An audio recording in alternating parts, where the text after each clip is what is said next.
Hello students,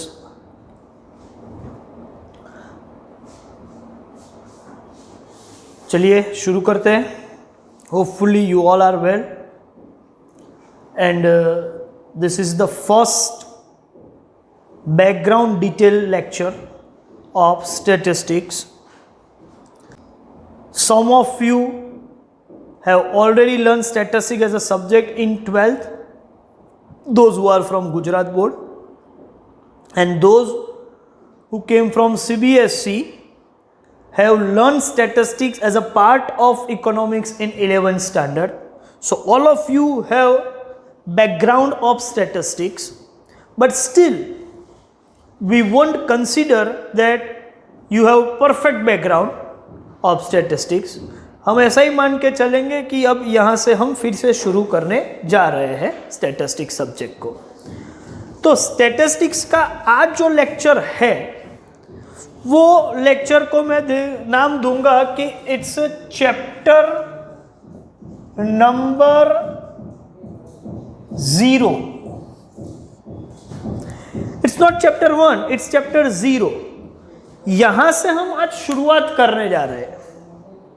मतलब आपको statistics जो पढ़ना है थ्रू आउट द सेशन जो हमारा चलता रहेगा, ठीक है, पूरे करिकुलम में, तो उसके लिए कुछ बैकग्राउंड वैसे आपके पास है, फिर भी हम इसको रिकैप करेंगे, डिस्कस हम करने जा रहे हैं यहां पर.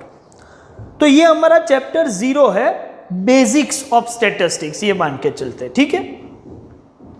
चलिए, तो चैप्टर 0 में पहले हम क्या पढ़ेंगे, तो मैं बताऊं कि आपको मैं बहुत थियोरिटिकल जो स्टैटिस्टिक कहाँ से शुरू हुआ, कैसे हुआ, वो सब मैं नहीं ले जाऊंगा, वो है सिलेबस का पार्ट, लेकिन वो हम बाद में देखेंगे. अभी हम देखेंगे कि स्टैटिस्टिक्स है क्या, व्हाट इज स्टैटिस्टिक्स.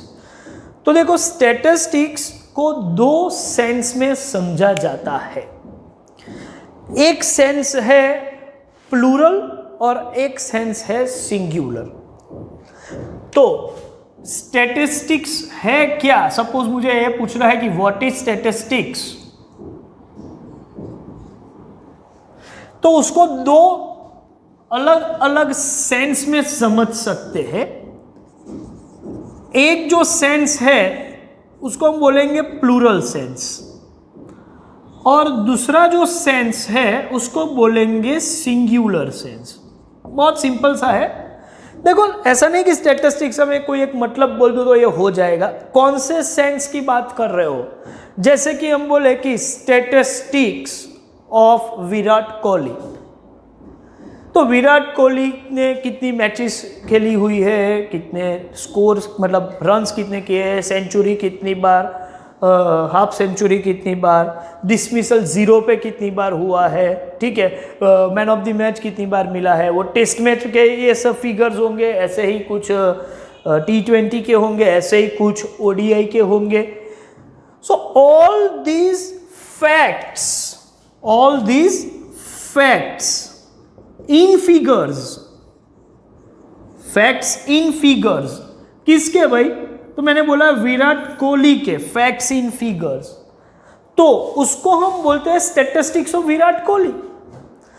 किसी कंपनी का लास्ट 10 साल का प्रोडक्शन स्टैटिस्टिक्स क्या है, तो हम पिछले 10 साल में उसने कौन से प्रोडक्शन सेंटर पे कितना प्रोडक्शन किया है, ऐसे 10-15 सेंटर है, ठीक है, और हर एक का प्रोडक्शन कितना है, ईयर वाइज या उसको बोलो कि मंथ वाइज या क्वार्टर वाइज, पिछले कुछ पीरियड का या 5 या 10 साल का. तो these are the facts in figures. किसके फैक्ट्स है, प्रोडक्शन के, तो इसको बोलेंगे production statistics of particular company. Industrial production of country भी निकाल सकते हैं. एग्रीकल्चर प्रोडक्शन ऑफ कंट्री बोले तो वो एग्रीकल्चर प्रोडक्शन ऑफ कंट्री भी स्टैटिस्टिक्स ही है, statistics of agriculture produce. Statistics of India, ऐसी बात करें तो इंडिया का ज्योग्राफिकल एरिया कितना है, सी बाउंड्री कितनी है, लैंड बाउंड्री कितनी है, पॉपुलेशन कितना है, मेल फीमेल रेशियो क्या है, एजुकेशन लेवल लोगों का कितना है, स्टैंडर्ड ऑफ लिविंग क्या है, पर कैपिटा इनकम क्या है, नेशनल इनकम क्या है. These are the different facts in figures describing India, और उसको बोलते हैं स्टैटिस्टिक्स ऑफ इंडिया. तो स्टैटिस्टिक्स का मतलब यहां पर है जस्ट फैक्ट्स इन फिगर्स। तो वो जो स्टैटिस्टिक्स है वो प्लूरल स्टैटिस्टिक्स है, इसको हम प्लूरल स्टैटिस्टिक बोलेंगे या स्टैटिस्टिक्स इन प्लूरल सेंस बोलेंगे, जिसमें सिर्फ हम फैक्ट्स इन फिगर्स की बात करें। तो और इस जिसको मैंने स्टैटिस्टिक बोला उसके अलावा एक सब्जेक्ट स्टैटिस्टिक्स है। सब्जेक्ट जो हम पढ़ने जा रहे हैं वो सब्जेक्ट स्टैटिस्टिक्स नहीं है, ये भी स्टैटिस्टिक्स है लेकिन वो सब्जेक्ट नहीं है। सब्जेक्ट स्टैटिस्टिक है वो सेंस टू है, एज अ सब्जेक्ट जो हम पढ़ते हैं।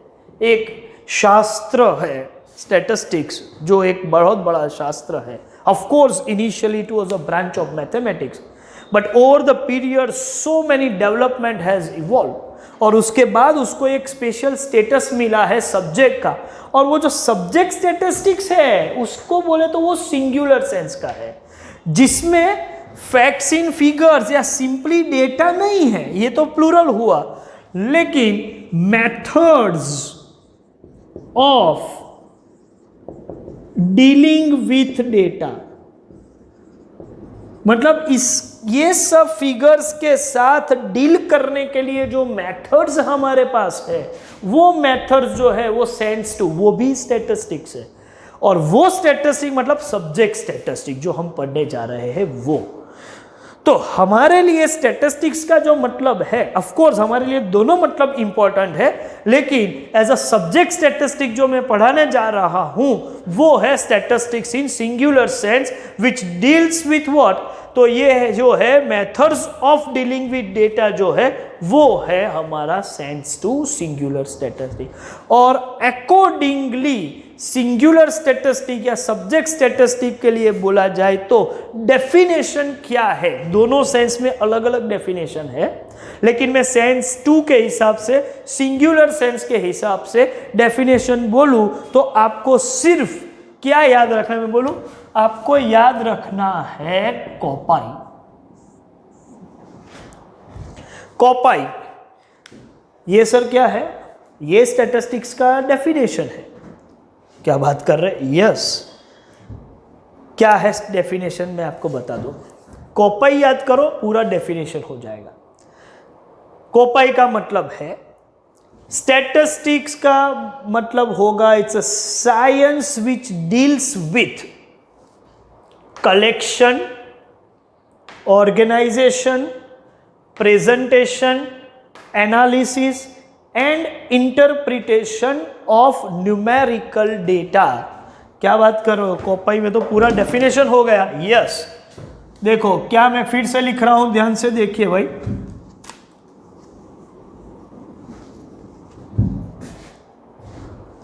स्टैटिस्टिक्स मीन्स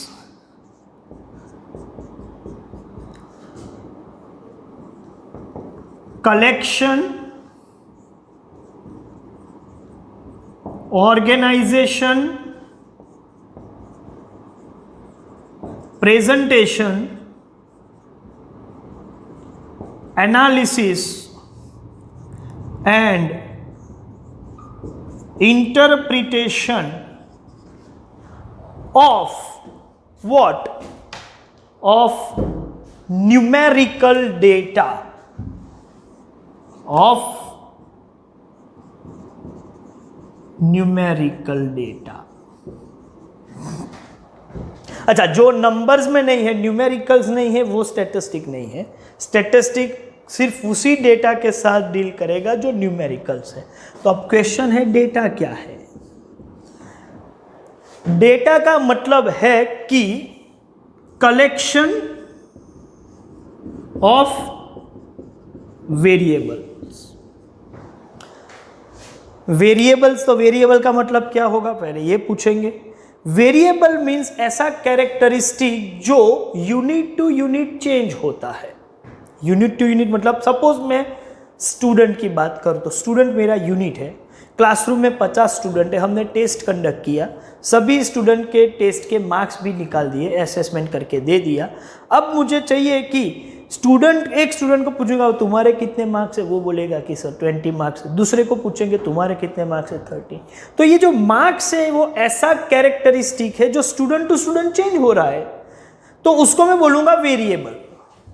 ठीक है। हाँ, स्टूडेंट टू स्टूडेंट चेंज होने वाला जो कैरेक्टरिस्टिक है वो नंबर में एक्सप्रेस करते हैं तो वो वेरिएबल है। नंबर में एक्सप्रेस नहीं कर पाते, सपोज स्टूडेंट टू स्टूडेंट में रिलीजन चेक कर रहा हूं तो वो नंबर में एक्सप्रेस नहीं करेंगे, तो वो हो जाता है क्या भाई, एट्रीब्यूट।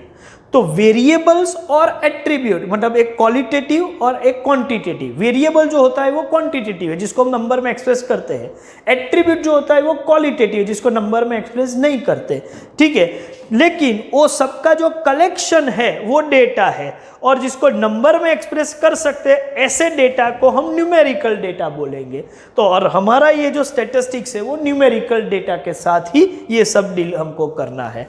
तो यहां पर आपको वेरिएबल क्या है, वेरिएबल के साथ साथ एट्रीब्यूट क्या है वो भी पता चला।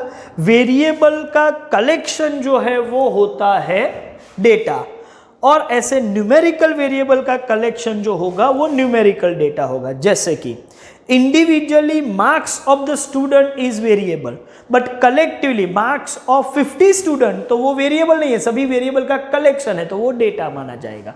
तो जो डेटा है उसी के साथ हमका उनको कलेक्शन या ऑर्गेनाइजेशन या प्रेजेंटेशन, एनालिसिस और इंटरप्रिटेशन करेंगे तो वो बन जाता है सब्जेक्ट स्टैटिस्टिक। इसके लिए कौन सी मेथड क्या यूज करना है वो सब हम पढ़ेंगे। तो पहले हमने देख लिया स्टैटिस्टिक्स का मतलब। स्टैटिस्टिक्स में जो मतलब समझने के लिए हमने दो सेंस समझी, प्लूरल और सिंगुलर। सब्जेक्ट के हिसाब से देखा जाए तो सिंगुलर सेंस ही हमारा सब्जेक्ट स्टैटिस्टिक है, और उसका एक डेफिनेशन है कॉपाई। एक्चुअली ये डेफिनेशन जो है वो फेमस स्टैटिस्टिशियन क्रॉक्सटन एंड काउडन ने दिया था, ठीक है। और अकॉर्डिंगली ये डेफिनेशन में एक जगह पर आया कि ये न्यूमेरिकल डेटा, तो डेटा क्या है, तो डेटा का मतलब है कलेक्शन ऑफ वेरिएबल, मतलब इंडिविजुअली जो वेरिएबल है कलेक्टिवली वो डेटा है। वेरिएबल क्या है वो भी हमने समझ लिया कि यूनिट टू यूनिट जो कैरेक्टरिस्टिक चेंज होता है वो वेरिएबल है। वो क्वालिटेटिव भी हो सकता है, क्वांटिटेटिव भी हो सकता है। मार्क्स ऑफ द स्टूडेंट वो क्वांटिटेटिव है, तो religion of the student qualitative है। जिसको नंबर में एक्सप्रेस कर सकते हो वो क्वांटिटेटिव है, जिसको नंबर में एक्सप्रेस नहीं कर सकते वो क्वालिटेटिव है। क्वालिटेटिव वेरिएबल के लिए एक स्पेशल नाम है एट्रीब्यूट। तो वेरिएबल एंड एट्रीब्यूट की बात करें तो quantitative variable means variable and qualitative variable mean attribute. तो अब तक का हमारा जो डिस्कशन है वो हमने यहां पर सम अप कर लिया। अभी आगे बढ़ते हैं, ठीक है। चलिए आगे बढ़ने के लिए कुछ बेसिक टर्म्स में आपको समझाने जा रहा हूं जो हर चैप्टर में इसका यूज होने वाला है। सिर्फ ये नहीं कि मैं अभी जो बता रहा हूं वो सिर्फ आज के लेक्चर में या बाकी के एक आध चैप्टर के लिए यूजफुल है। It is everywhere in syllabus. मतलब आप बोलो तो पर्टिकुलरली ये सिलेबस अलग से नहीं पढ़ रहे हैं, अभी उसका बैकग्राउंड मैं बोलूँ ये प्लेटफॉर्म बिल्डिंग वर्क हो रहा है, और ये जो अभी हम पढ़ाएंगे कुछ टर्म्स वो हर जगह पे काम लगेगी। मतलब पूरे स्टैटिस्टिक्स में जब तक आप पढ़ोगे तब तक ये काम की चीज है। तो कुछ टर्म्स लेके चलते हैं। सबसे पहले हम आज लेंगे फर्स्ट टर्म जो हम पढ़ने वाले हैं वो है फ्रीक्वेंसी। और आप बोलो कि फ्रीक्वेंसी ऑफ अ वेरिएबल। वैसे भी फ्रीक्वेंसी हमेशा वेरिएबल की ही होती है, तो मैं सिर्फ फ्रीक्वेंसी बोलूं या फ्रीक्वेंसी ऑफ वेरिएबल बोलूं, दोनों एक ही चीज है। चलिए फ्रीक्वेंसी है क्या पहले ये समझते हैं। हो सकता है कई सारे स्टूडेंट्स को पता चल गया होगा, पढ़ के भी आए हैं। अच्छा, जो गुजराती मीडियम से पढ़ के आए हैं वो भी समझ ले कि फ्रीक्वेंसी का जो गुजराती मीनिंग है, ठीक है, मैं थोड़ा टेक्निकल वर्ड जो है वो लिखूंगा भी सही तो आपको पता चल जाए। फ्रीक्वेंसी मीन्स आवृत्ति। गुजराती में आप जो बोलते थे उसको आवृत्ति बोलते थे, ठीक है। तो हम पढ़ने जा रहे हैं फ्रीक्वेंसी ऑफ अ वेरिएबल। अच्छा सर वेरिएबल का भी गुजराती बोल दो, तो उसको बोलते हैं चल। तो वो काम भी हो गया। Those who are from Gujarati medium they can understand very well. तो हमारा ये लेक्चर दोनों मीडियम के लिए, क्योंकि अभी आप अप टू 12 आप कोई भी लैंग्वेज से पढ़े हो, ठीक है, लेकिन अभी यहाँ पर आपको मीडियम ऑफ इंस्ट्रक्शन एक ही है और वो है इंग्लिश। तो ये हमको पढ़ना है, लेकिन जो गुजराती मीडियम से है वो स्टूडेंट के लिए उनको समझ में आए उसके लिए मैं हमेशा कनेक्ट करता रहूँगा और हर एक वर्ड जितना हो सके, मुझे पता है टेक्निकल हर वर्ड का मैं गुजराती वर्ड भी जो है वो यहाँ पर लिखूँगा so that you can relate. Okay, तो आप अपने नॉलेज के साथ उसको रिलेट कर सकते हो। अच्छा, तो फ्रीक्वेंसी और you can say frequency of a variable ये है क्या? चलो बहुत सीधा एक एग्जांपल लेते हैं, बाद में उसकी डेफिनेशन फॉर्म कर देंगे। क्या एग्जांपल लेते हैं? मान लो कि हमने क्लास में एक टेस्ट कंडक्ट किया और जो टेस्ट कंडक्ट किया वो 10 मार्क का टेस्ट था। तो वेरिएबल क्या होगा? आप बोलोगे सर वेरिएबल होगा मार्क्स, क्योंकि वो स्टूडेंट टू स्टूडेंट चेंज होता है। यस, तो ये मार्क्स है, लोएस्ट पॉसिबल मार्क्स क्या हो सकते हैं? सर आपने 10 मार्क का टेस्ट लिया है और नेगेटिव मार्किंग जैसा कोई रूल भी नहीं है, मान लेते हैं कि कोई नेगेटिव मार्किंग जैसा रूल नहीं है, तो कम से कम 0 मार्क्स तो आ सकते हैं। कुछ भी करो 0 तो आ सकते हैं, या फिर 1 या 2 या 3 या 4, मैक्सिमम 10 मार्क्स हो सकते हैं। तो ये है वेरिएबल जिसकी पॉसिबल वैल्यूज है 0, 1, 2, 3, 4, 5, 6 अप टू 10। ठीक है, अब ये सभी स्टूडेंट्स के मार्क्स जो है वो हमारे पास आ गए। कंसीडर करके चलते हैं कि क्लासरूम में 30 स्टूडेंट्स बैठे हैं, फिर वो सभी 30 स्टूडेंट्स को रोल नंबर हमने पहले से अलॉट करके रखे थे और हर रोल नंबर के हिसाब से ये सब्जेक्ट के मार्क्स भी हमारे पास डेटा में अवेलेबल है। अब हमने पूरा डेटा जब ध्यान से देखा, पूरी शीट पूरी हमने ध्यान से देखी, तो पता चला कि 0 मार्क्स लाने वाले कितने नंबर ऑफ स्टूडेंट्स से हमने वेरीफाई किया कि कितने स्टूडेंट्स हैं। तो पूरी शीट हमने ध्यान से देखी तो पता चला कि हो there are 3 such genius students कि जिन्होंने 0 मार्क्स मतलब 0 भी अचीव किया हुआ है, ऐसे 3 स्टूडेंट्स हैं। फिर देखा कि 1 मार्क कितने स्टूडेंट लाए, तो सभी डेटा को एनालाइज किया, पूरी शीट को वेरीफाई किया, पता चला कि 1 मार्क वाले 5 स्टूडेंट हैं, 2 मार्क वाले 7 स्टूडेंट है, 3 मार्क वाले 4 स्टूडेंट है, 4 मार्क वाले 3 स्टूडेंट है, और उस हिसाब से पूरा डेटा आगे बढ़ता रहा और पता चला कि 10 मार्क वाले मतलब 10 आउट ऑफ 10 भी 1 स्टूडेंट तो है, मान के चलो 2 ऐसे स्टूडेंट है, चलो अच्छा रहेगा, और ऐसे मिला के टोटल 30 स्टूडेंट्स है। तो ये जो मैंने लिखा ना 3, 5, 7, 4, 3 टोटल 30 स्टूडेंट्स है, ये अल्टीमेटली है क्या? 3 है क्या? सर नंबर ऑफ स्टूडेंट्स है जिसके 0 मार्क आए, वेरी गुड। 5 क्या है? 5 is a number of student जिसके 1 मार्क आए। 7 is a number of students who score 2। तो ये जो मार्क्स है वो वेरिएबल है,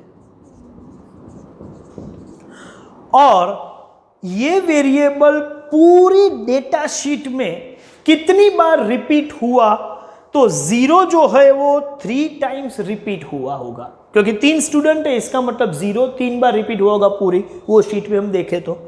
1 5 बार रिपीट हुआ होगा, 2 7 बार रिपीट हुआ होगा, 3 4 बार रिपीट हुआ होगा। मतलब वेरिएबल कितनी बार रिपीट होता है, how many times value of variable being repeated in data set, पूरे सेट में वेरिएबल कितनी बार रिपीट होता है, that repetition value itself is frequency.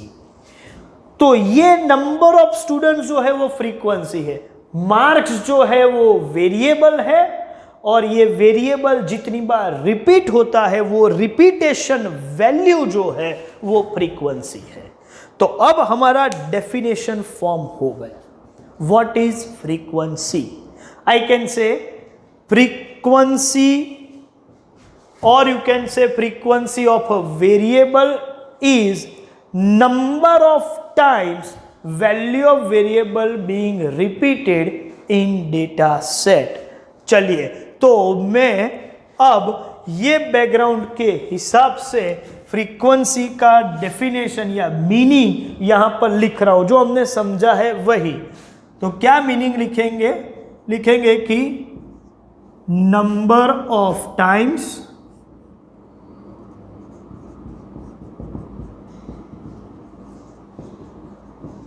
Value of variable being repeated in data set। तो क्लियर हो जाना चाहिए व्हाट इज फ्रीक्वेंसी और frequency of a variable. Frequency of a variable is the repetition value itself. किसका repetition value? Variable का। So number of times value of variable being repeated in data set is called frequency of a variable. तो मुझे लगता है कि frequency का मतलब या फ्रीक्वेंसी ऑफ वेरिएबल का मतलब समझ में आ गया है। क्लियर? अभी आगे बढ़ते हैं, ठीक है। नेक्स्ट वर्ड जो है वो है frequency distribution. Gujarati medium background student के लिए गुजराती वर्ड भी रखा हुआ है, वो है आवृत्ति वितरण। अच्छा, फ्रीक्वेंसी का मतलब तो सर हमको समझ में आ गया कि वेरिएबल जितनी बार रिपीट होता है वो फ्रीक्वेंसी है। अब है फ्रीक्वेंसी डिस्ट्रीब्यूशन। ये क्या है? तो मैं आपको बता दूं कि फ्रीक्वेंसी डिस्ट्रीब्यूशन भारी भरकम वर्ड से कंफ्यूजन में मत आइए, वो बहुत सिंपल सी चीज होती है। ज़्यादातर जितनी सिंपल होती है उतनी ही ज़्यादा वो कॉम्प्लेक्स करके आपको प्रेजेंट की जाती है अलग अलग टेक्स्ट बुक का। ये पैटर्न है। और सिंपल चीज़ को कॉम्प्लेक्स करके जब तक प्रेजेंट ना करे तब तक उसकी वैल्यू नहीं लगती लोगों को। तो इसलिए सभी ऑथर्स ने ये सब ने मान के रखा है कि डिफ़िकल्ट लैंग्वेज में ही सबको समझाओ, लेकिन ये बहुत इजी है। मैं बिल्कुल सिंपल सेंस में बिल्कुल इजी लैंग्वेज में आपको समझा दूँ।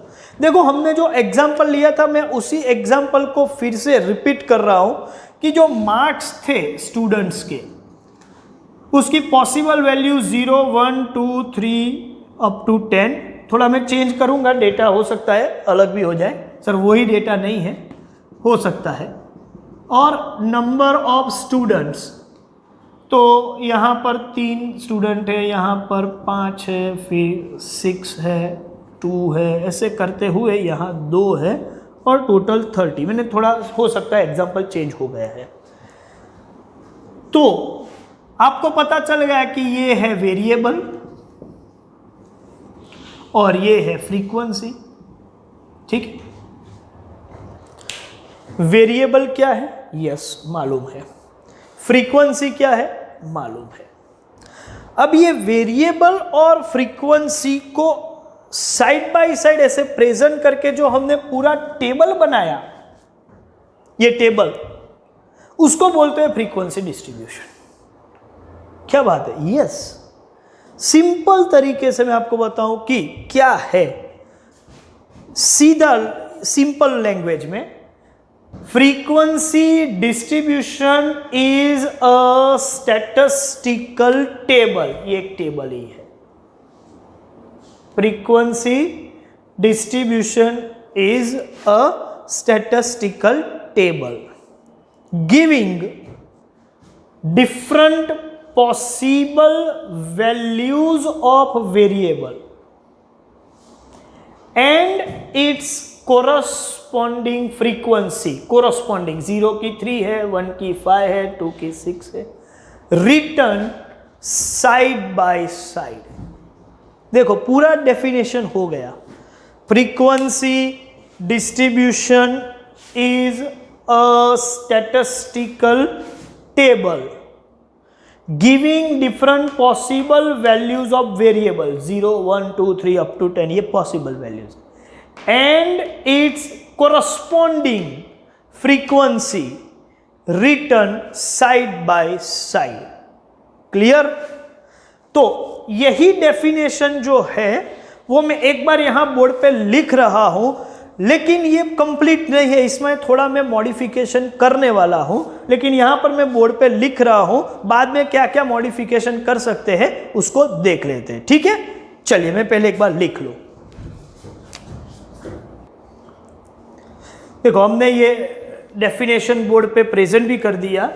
Frequency distribution is a statistical table giving different possible values of variable and its corresponding frequency written side by side। लेकिन ये कंप्लीट नहीं है, फर्स्ट टाइम समझाने के लिए बराबर है, इतना भी समझ लो क्या है, समझ में आ गया। लेकिन जब मैं लिख रहा हूं तो मुझे पूरा परफेक्शन साथे लिखना पड़ेगा, तो थोड़ा इसको मॉडिफाई करेंगे। जैसे कि जो भी फ्रीक्वेंसी डिस्ट्रीब्यूशन है वो आपका अल्टीमेटली देखा जाए तो रॉ डेटा को अरेंज करके रखा हुआ फॉर्मेट है, और जब मैं अरेंज कर रहा हूं तो वेरिएबल की जो वैल्यूज है वो किसी ऑर्डर में रखूं तो अच्छा रहेगा। जैसे यहां ऑर्डर में ही है कि 0 1, मतलब ये इंक्रीजिंग ऑर्डर में है। ठीक है, 0 1 2 3 4।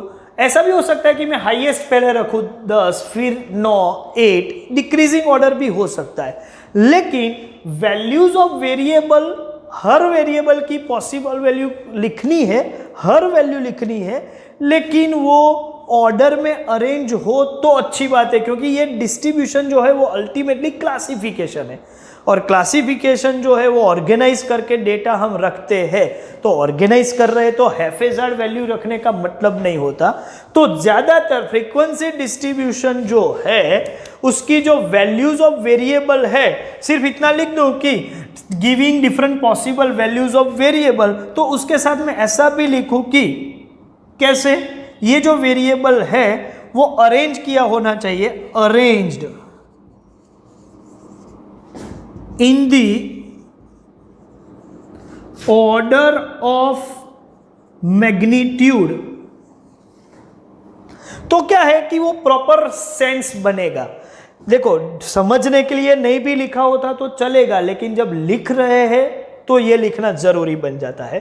तो frequency distribution is a statistical table giving different possible values of variable, कैसे, arrange in the order of magnitude and its corresponding frequency written side by side. तो ये ज्यादा मीनिंगफुल बनता है। ठीक है, अब ये कॉम्प्रिहेंसिव बन रहा है। इससे भी एक स्टेप आगे जाने की जरूरत है, एक और मॉडिफिकेशन। सर ये 10 मार्क का टेस्ट है, लेकिन जरूरी नहीं कि सिर्फ 10 मार्क का ही टेस्ट हो सकता है हमने 100 मार्क्स का टेस्ट कंडक्ट किया। अभी 100 मार्क्स का टेस्ट है तो possible value 0 1 2 3 10 11 12 13 14 up to 20, then 21 2, तो ऐसे कई सारे 100 तक के पॉसिबल मार्क्स है। तो इंडिविजुअली हर मार्क्स लिखने की जरूरत नहीं है, क्योंकि आपकी रेंज बहुत बढ़ गई है। अभी रेंज 0 से 10 की थी, अभी रेंज 0 से 100 है। तो इतनी बड़ी रेंज को आपको क्लासिफाई करना हो, ग्रुपिंग करना हो, तो इंडिविजुअल वेरिएबल वैल्यू से काम नहीं होगा। ऐसे सिचुएशन में हम क्या करते हैं, हम वेरिएबल को ग्रुप में प्रेजेंट करते हैं। जैसे 0 to 10 में कितने स्टूडेंट्स हैं, 10 to 20 में कितने स्टूडेंट्स हैं, 20 to 30 में कितने हैं, 30 to 40, और लास्ट में ऐसे आगे बढ़ते हुए तो 90 to 100। तो हो सकता है कि वेरिएबल, जो मार्क्स मेरा वेरिएबल है, उसको मैं इंडिविजुअली के बजाय ग्रुप में भी प्रेजेंट करूं, तो भी वो जो टेबल बनेगा वो फ्रीक्वेंसी डिस्ट्रीब्यूशन ही है कि 0 to 10 मार्क्स लाने वाले 3 स्टूडेंट्स है, 10 to 20 वाले 5 स्टूडेंट्स है। तो एग्जैक्टली देखा जाए तो क्या होगा कि ऐसे वेरिएबल ग्रुप में भी प्रेजेंट हो सकते हैं, इंडिविजुअली भी हो सकते हैं, ग्रुप में भी हो सकते हैं। तो डेफिनेशन में हम थोड़ा और मॉडिफिकेशन करते हैं। Frequency distribution is a statistical table giving different possible values of variable. कैसा वेरिएबल, प्रेजेंटेड इंडिविजुअली और in groups ये ब्रैकेट में लिख लेते हैं, ठीक है। तो इसका ब्रैकेट कर देते हैं, arrange in the order of magnitude, वो एक ऐड किया मैंने और ये ब्रैकेट ऐड किया। ओरिजिनल जो मैंने पहले डेफिनेशन बोली थी या जो मीनिंग बोला था उसमें ये दो मॉडिफिकेशन करने के बाद अब ये परफेक्ट बन गया। अब यहां से कोई एक मार्क भी आपका कट नहीं कर सकता कि फ्रीक्वेंसी डिस्ट्रीब्यूशन को आपने प्रॉपरली एक्सप्लेन नहीं किया है। ये लिखो, एक भी मार्क कट नहीं हो सकता क्योंकि हर चीज आपने कवर कर ली। जब आप डेफिनेशन फॉर्म करते हो तो ध्यान रखो कि आप जो कुछ लिख रहे हो उसमें वो चीज का पूरा मीनिंग कवर हो जाना चाहिए और कोई भी एरिया बाकी नहीं बचना चाहिए। तो देखो अब पूरी डेफिनेशन क्या हुई। Frequency distribution is a statistical table giving different possible values of variable which may be presented individually or in group, arranged in the order of magnitude along with corresponding frequency, मतलब and its corresponding frequency written side by side। तो ये perfect definition हो गया। मुझे लगता है कि आपको फ्रीक्वेंसी डिस्ट्रीब्यूशन का मीनिंग भी समझ में आ गया होगा। तो आज हमने ये वीडियो लेक्चर में जो पढ़ा वो क्या है, एक तो हमने देखा कि स्टैटिस्टिक्स की अलग अलग सेंस क्या है, स्टैटिस्टिक्स का मीनिंग क्या है, फिर स्टैटिस्टिक्स का क्रॉक्सटन एंड काउडेन की डेफिनेशन के हिसाब से मीनिंग निकाला कोपाई, collection, organisation, presentation, analysis and interpretation of numerical data. Data का मीनिंग क्या होता है, it is collection of variable. Okay, तो वेरिएबल क्या है, तो वेरिएबल एक ऐसा कैरेक्टरिस्टिक है जो यूनिट टू यूनिट चेंज होता रहता है और जो नंबर में भी एक्सप्रेस कर सकते हैं और नॉन न्यूमेरिक भी हो सकता है। नंबर में एक्सप्रेस करेंगे उस वो वेरिएबल को सिर्फ वेरिएबल बोलेंगे और नंबर में एक्सप्रेस नहीं कर सकते उसको एट्रीब्यूट बोलेंगे। वेरिएबल की हम बात आगे ले जाए तो वेरिएबल की फ्रीक्वेंसी, फिर हम कुछ टर्म समझने वाले थे। तो पहले समझा हमने frequency. What is frequency, the number of times value of variable being repeated in the data set is frequency. और उसके बाद फ्रीक्वेंसी डिस्ट्रीब्यूशन, तो frequency distribution is just a statistical table जिसमें वेरिएबल की पॉसिबल वैल्यूज भी होगी और उसकी कोरस्पॉन्डिंग फ्रीक्वेंसी भी होगी जिसको हमने साइड बाय साइड प्रेजेंट किया हुआ है। तो यहाँ पर एक काम करते हैं, ये पूरा सेशन आज का ये वीडियो लेक्चर यहाँ पर ख़त्म कर दे। बाकी की टर्म्स हम नेक्स्ट सेशन में देखेंगे। अभी भी याद रखो सिर्फ हम बैकग्राउंड डिस्कशन कर रहे हैं। अभी हमने सब्जेक्ट का डायरेक्टली कोई चैप्टर सिलेबस का नहीं शुरू किया है, ये सिर्फ हमारा प्लेटफॉर्म बिल्डिंग वर्क चल रहा है। Thank you very much.